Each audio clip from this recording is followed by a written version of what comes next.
about first-time home buyers. I'm going to ask her some of her predictions from her industry experience on. All right, today is January 1st, 2025. And I'm about to get on live with my colleague, lender friend Kevin Jefferson. He is doing a live. Is it all day? Let me check what time. I know he started at 10 and I'm going on at 12 noon. He's going till 4. His last person is at 4. So kudos to Kevin. And that's him.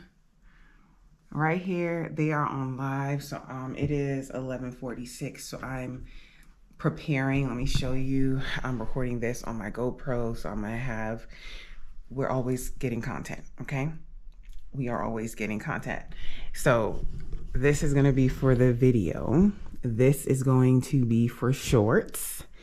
And what is, so that's for shorts. What do I need my phone for? Phone is for, yeah, I guess I have phone for something else. And then I'm gonna get on StreamYard with that. So this should be fun. I took some notes, I have some notes here, got a little put together. So yeah, I'm here for it. I'm here for it. Kudos to him for doing this, starting the year off right, providing value to others.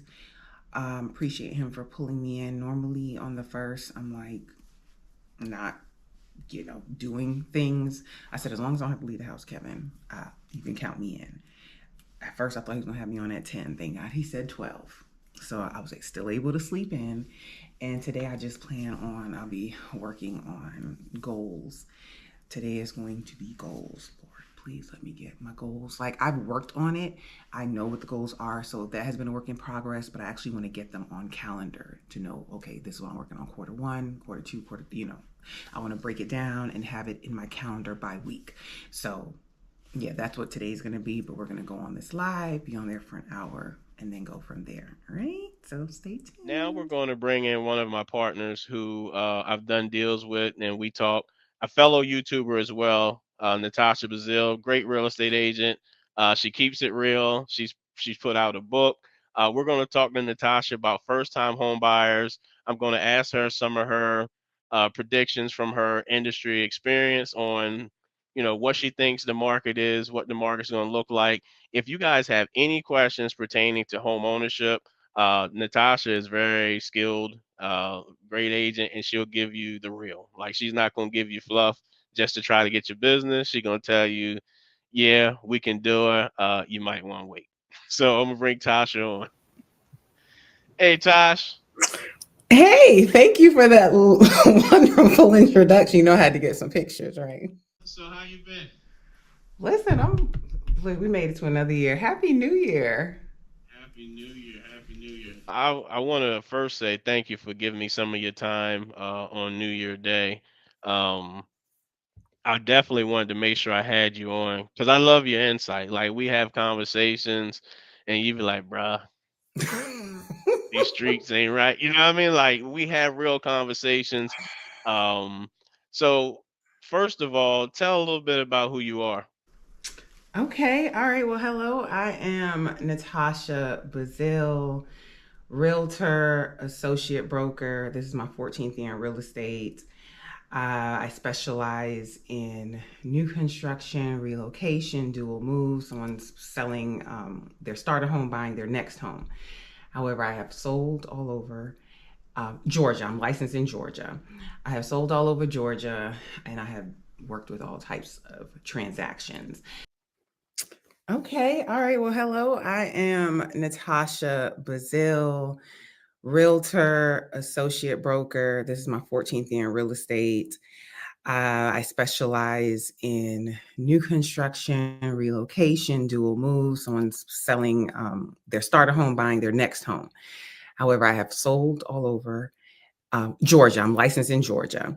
I have sold all over Georgia, and I have worked with all types of transactions. I got into real estate because I did it wrong. I purchased at a time where they were just giving away houses, and born in New York, moved to Florida, grew up in Florida, and around 2006, 2007, it was real easy to get a house, and they were giving away houses. And I signed documents. I had a $30,000 balloon payment. And, you know, at the time, they were just like, okay, when you move, just refinance. Yeah, you can't refinance if the market crashes. I mean, yeah, things have to align. It's just not a blanket statement, just refinance. But I didn't know that. I didn't educate myself. I could have lost my house. Thank God I didn't. But coming through that process got me interested in real estate. And I said, I'm going to help people do it better. So that's how I got here 14 years later. We are still here. And I just want to thank Kevin for having me today. The deal falls through. Why did it fall through? So your earnest money, buyers have some protections within a contract. So you have your inspection period. So let's say your inspection period is 7 days. You did your inspection period.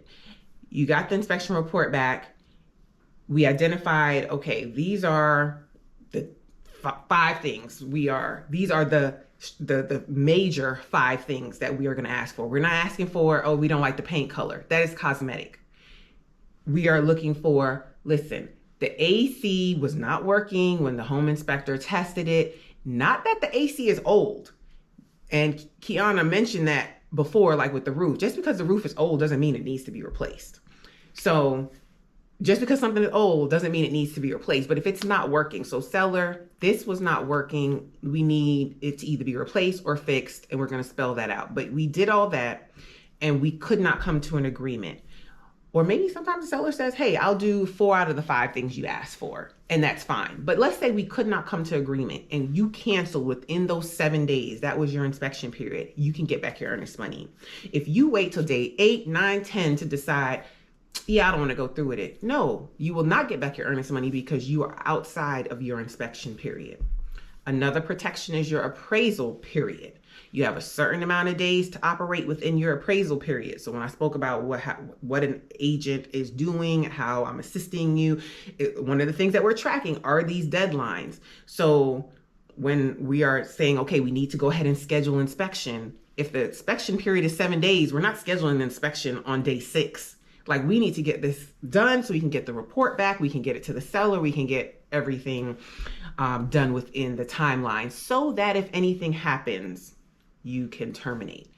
And then there's also a financing contingency. Like, you have a certain amount of days for this loan to be approved. If for some reason the lender comes to the back end, and Kevin can speak to that, like, why would we get all the way to the back end and now the loan can't be approved? You could terminate if you're within those time periods. But if you're outside of those time periods and you cancel, no, you do not get back your earnest money.